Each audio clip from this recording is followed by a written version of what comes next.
Thank you for turning to page 121. Today I want to present a product sent to me by Stellagama Publishing to take a look at, and this is Retro Rockets, a vintage solar system by Robert Garita, and it's for use with the faster than light Nomad setting. It's an alternate setting for that system, and it's supposed to be more of the golden age of space, and think Flash Gordon, Adam Strange comic books, that kind of stuff, where you're in space, science is king, but we're going to bend the laws of science just because sometimes we don't want them to apply. And that's what this book does very, very well. I regret this book wasn't out about 40 years ago. I gamed with two guys, one guy I grew up with, the other guy I met later, who loved comic books and would have loved this setting. We would have played the heck out of this setting if I was still in contact with those guys. Unfortunately, they both moved away years and years ago. But we got a nice look at the table of contents. There's some really nice artwork. I love that. That'd be just like a good recruiting poster. And the idea is that we are in science fiction. We are in the golden age of science fiction. So you've got to think like Flash Gordon, Adam Strange comic books from Strange Adventures from DC, published in the very early 60s. You want to think that kind of stuff, where the laws of science are still there, but they're there to be ignored if we choose, and that's kind of what this does. You can go to the surface of Jupiter, and there's dangerous spots there, but as long as you got some, rebreather, you're okay. You'll be all right. The atmosphere won't crush you. You won't be murdered by the atmosphere itself or anything like that. And that's the fun of this book, and I kind of like that a little bit. It's kind of neat.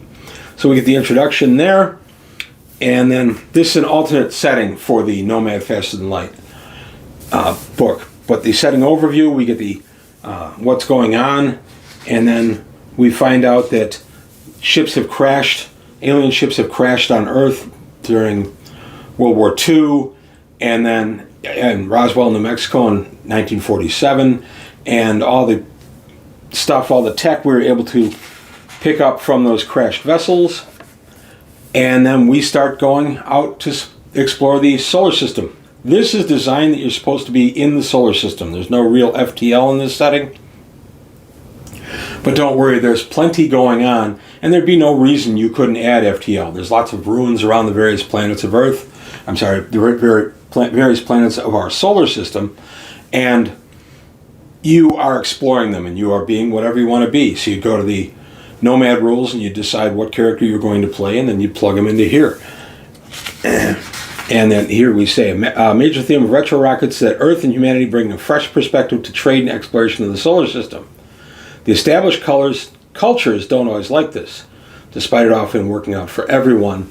And so we're dealing with all these different other life forms in our solar system. And then world environments and effects of this telomorphism, which is why does everybody have 2 arms, 2 legs, and a head? Well, telomorphism. There's organisms resembling each other despite there being huge distances separating them. Maybe it was blowing in the solar wind. Who knows? We just do. So, and it can even give us a nod to the various head aliens of the Star Trek series, and I thought that was kind of fun too. World environments and effects. So basically it gives us a breakdown. The gravity, and then the atmosphere, and what you have to do to deal with these the gravity and atmosphere. And this is in the pulp tradition. Gravity is a minor matter. If you operate in gravity up to twice their homeworlds, they get -1 die to physical rolls. That's pretty much it. Atmospheres, you need a breathing mask. You don't need a space suit. You're not inside any kind of safe device. You can wander around. It's kind of neat. If you want to accept that as your setting, which I like a lot, then you're going to enjoy this. We also have Fae, which are the humanoid Mercurians, and they need a standard atmosphere and 0.5 Gs to fly. You get some elf-type characters out of that. There's actually a nice D&D flavor to some of these stuff. So if you're playing something like Spelljammer, there's no reason you couldn't dive into this book and adapt some of the stuff for it.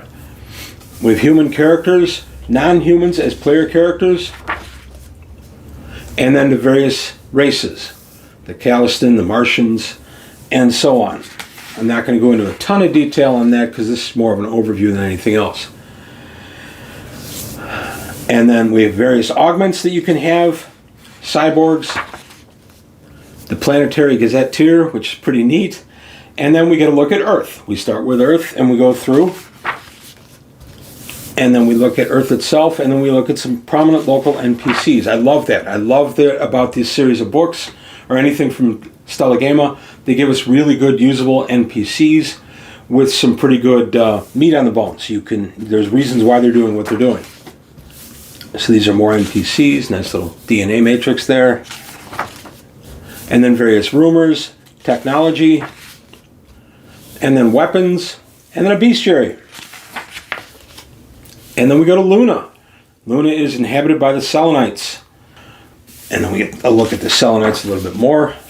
And prominent Selenite NPCs. Well, this guy's from Earth Patrol, so he's a human. We get some Selenites. Selenites it might be too. As in Selene, as in the moon. I don't know. Then we get a bestiary for creatures on the moon. Then we go to Mars. And we get the same kind of treatment for Mars. And this is a lot of fun. If you're looking for just a fun, let's stop our thinking, let's just have some fun, and who cares that this atmosphere would crush you or this atmosphere is corrosive, anything like that. Let's just have some fun. This is definitely a book for you. And as I said, it did scream of comic books to me, which is a good thing. The artwork in here reminds me of the old Wally Wood stuff from the comic. Wally Wood was an artist from the 50s through the 70s. He might even, don't hold me to that. It might be a little bit bigger timeline than that. But I remember him from the 70s when he was drawing some of the Justice Society of America comics and things like that. Really liked his clean style. And you've got a lot of that stuff in here. And then we get some ruins on Mars. We get some local NPCs. We get some technology, a psi damper, which is always useful. And then zombies. They got these little brain worms that crawl into your brain, and once they start inhabiting your brain, they start making you into a zombie, and you're looking around just to work for them, for food and stuff. Kind of interesting. And then we get how you convert to a zombie. We get the bestiary on Mars. Then we go to Venus. Venus is Earth's sister planet. Ever want to smack your sibling? This from a Venusian prospector. It's kind of cool. You can go to the surface of Venus. They have inhabitants on the surface of Venus, and humans can live there. Again, that's part of the fun of this book, is we're not going to look at a lot of the science per se. We're going to make it more like Buck Rogers and Flash Gordon. And I especially thought of Flash Gordon with all the various moons that Flash Gordon is famous for. Gordon's alive! You're just going to have some fun with that kind of stuff. So again, check your disbelief at the door, relax, crack your knuckles, and have a good time. This is not going to tax your brain on science. It's going to be fun, and that's what it's supposed to be. And the T-Kit are human-sized insect creatures. And then we get some other creatures that live on the planet. And then we get prominent local NPCs, more NPCs, the bestiary, we get some technology. And this is all throughout the book. This is how the book runs. Another NPC. Then we go to Mercury. And we go through environment Mercury. And that's pretty much what this book is about. You just are going through the various locations around our solar system, the benefits and hazards of being there, the inhabitants, why you would go to some of these places. Lots of fun stuff in here. It reminded me a lot of the old Hero System games too, which are based, of course, on comic books. A lot of their space stuff has this same kind of flavor. We're not going to bury ourselves in detail. We're just going to have fun with it. And reading this was like reading one of those books. We get some local NPCs. And no reason you couldn't make some of these guys characters if you wanted to in a pinch. And then we get the bestiary. You're going to notice right after Mercury, I'm going to skip some pages. I'm on page 83. I'm going to skip to 97. Because there is a GM's only section in here about one of the planets in our solar system. And I don't want to give that secret up. It's kind of fun. So then we go to the belt, the asteroid belt. What is out there? And already I can hear my players calling it the hemorrhoid belt, because that's usually what we end up doing. It's just something silly we do at our table. And we're in the asteroid belt now, and we're getting habitats out there and maybe living out there prospecting. it's just fun. You got the retro rocket look, no FTL, so it's all just space, the final frontier. It's a lot of fun, and this also did remind me of Star Trek, the original series, because spacesuits, no, those are expensive. We're not going to include those. It turns out it's a Class M planet, Captain. We can just go down there in shirt sleeves and everything will be fine. So then we got asteroid tags. What makes an asteroid stick out? This is a cool D66 table. D66 is you throw one 6-sider as the 10s, one 6-sider as the 6, and that becomes your number, and it will be between 11 and 66. And this will tell us what's going on about it. You know, here we go. Historic site with no population. Planetoid possesses ruins. Perhaps it was settled by Martians, Ganymedians, or some other people. And then we continue on our D66 list, and then we get a look at, there's not a lot of species native to an asteroid belt. In fact, there aren't any, but you can encounter other creatures there. How do you make any money out there? You can survey stuff. You can claim the rock. This is just fun. This is good belter stuff. If you are playing belters in any kind of science fiction game, there's some good information here for you. And then we have a gold nugget sample, and then we have an icebreaker. And this is a battleship. Endurance is 4 years, crew of 300. And continuing out, then we go to Ceres. Ceres is a dwarf planet that they've put in just around the asteroid belt, the hemorrhoid belt. Okay, so we go with Ceres. I really enjoyed this. I sat down to read this, and for reasons that aren't important to the story, I wasn't in a particularly great mood when I sat down to read this, but I was in a really good mood by the time I finished reading this. This is a fun read. There are a few typos. I can get past it. I can live with it. It's just a lot of fun. It's well written. The pacing is good. It's just fun. We get the NPCs there. And then some rumors, technology. Now we go to Jupiter. King Jove, the planet eater, or the ship eater. I hope he ate recently. This is from an Earth Patrol officer. And again, you can go down to the surface. There are parts that are dangerous, but no, you can survive to the surface most of the time. That's pretty cool. Ganymede. It's on one of the moons. And of course there are creatures living there.